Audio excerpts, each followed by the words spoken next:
Hi, folks. Today we want to talk a bit about using Buffer or other social media scheduling tools. I am a personal fan of Buffer because it allows you to do a lot of things very, very quickly.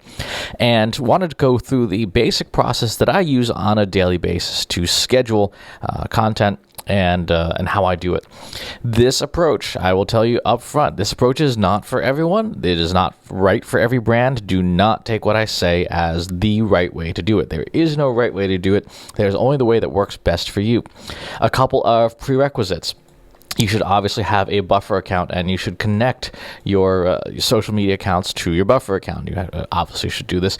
You will probably want to purchase one of their paid plans. I am personally on the Awesome plan, which gives you a decent number of features, such as more social posts and things. I am not on the small business plan.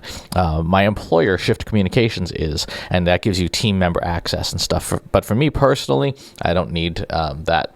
Some other things to keep in mind that you'll probably want to have: you will need a source of content. I strongly recommend using Feedly, which is a Google Reader substitute. Inside Feedly, you'll want to categorize all of your content and add as much content as you think appropriate. There are all these different wonderful categories that will help you find the best stuff. You will also want to have some artwork available, particularly if you're going to be posting content with images and things. Not every blog post or piece of content on the web has an associated image. So I would strongly recommend setting up something like a Flickr account or the photo storage account of your choice, where you can put your photos that you're going to take that you may use. And also, I personally am a fan of the service Flaticon. I also pay for this as well, which allows you to download generic icons that you can use as preview images. Again, these things are not required, but I certainly find them very helpful. So let's start with the beginning of the process. Before anything else, figure out when you should be scheduling stuff on Buffer. There are a couple of different tools inside of Buffer that can help you understand this. They have an optimal timing tool, which allows you to analyze past social posts. And then based on your engagement levels for those posts, it'll help you recalculate the times.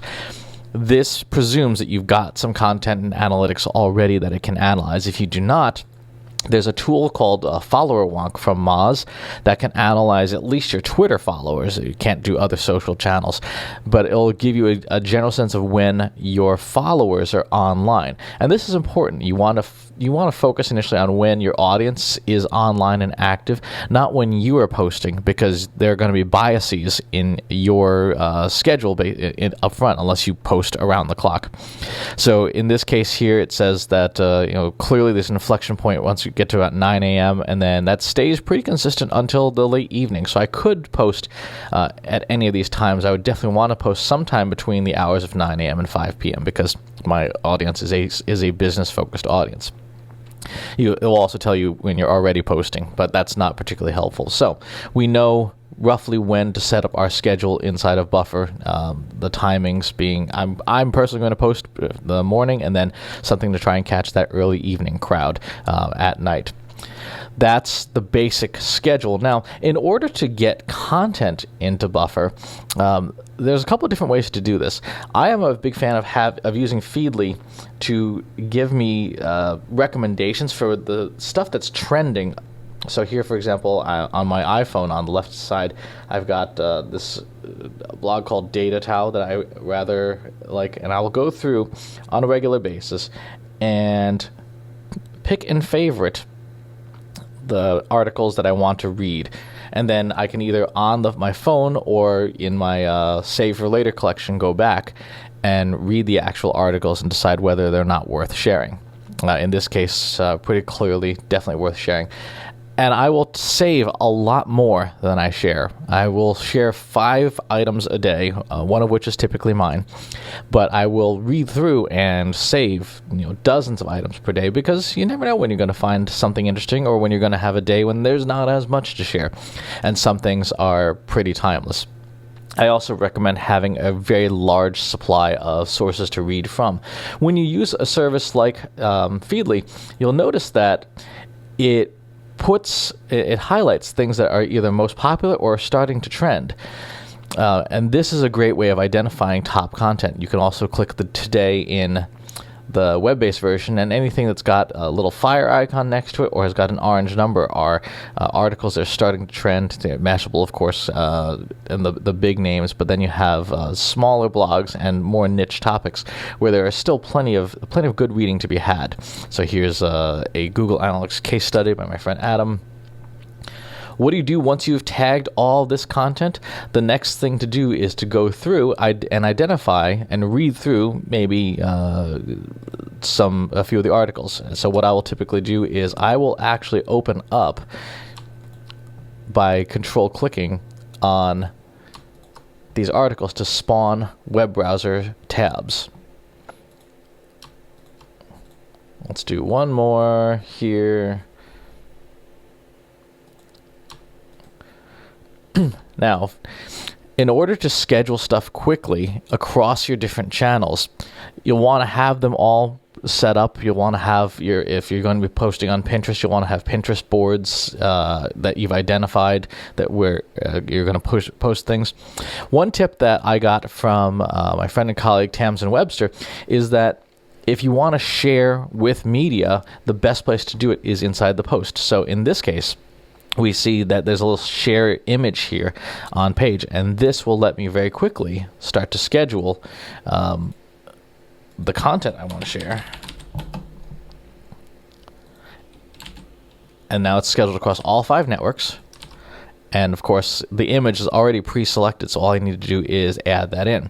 Now, I will caution you, this is how I do it personally, because I don't have a lot of time every day to customize content for each network. If you have a social media team at your company, you can obviously take the time and invest a lot of time and a lot of hours to custom tailor content that fits each channel based on the topics of each channel. That's outside the scope of what I'm doing here. The other thing that I find very helpful is to start each day with a welcome message and a quote of some kind. Buffer has a lot of this in their tool called Pablo. Go to buffer.com/Pablo. And you can, of course, select quotes that are topically appropriate. I personally keep a list on my website of my own favorite quotes, things that I've heard other people say. So this one from Andy J is, we'll put here. I'll do a quick share. Actually, I'll adjust the sizing of this here. I'm going to buffer this as my welcome message for the day.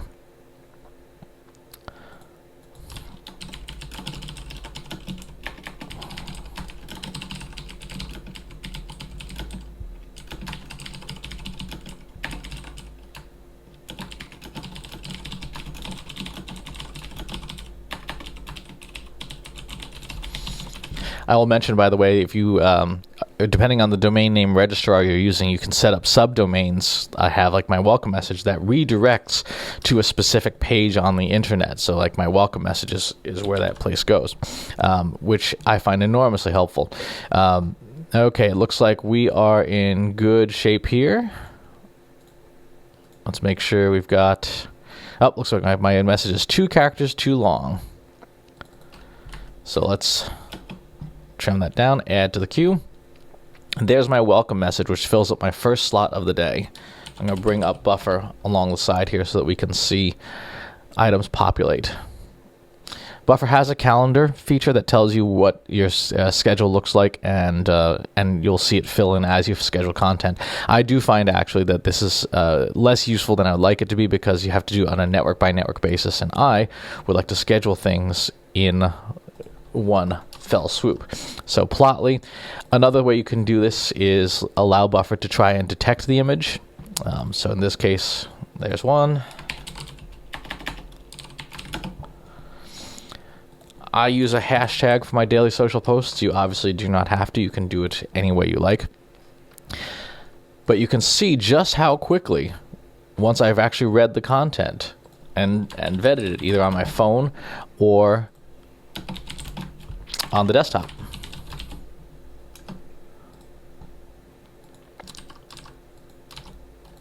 That update is too long. There we go. You see how quickly you can get your social media content scheduled for the day, get through, and this is a really cool virtual reality suit.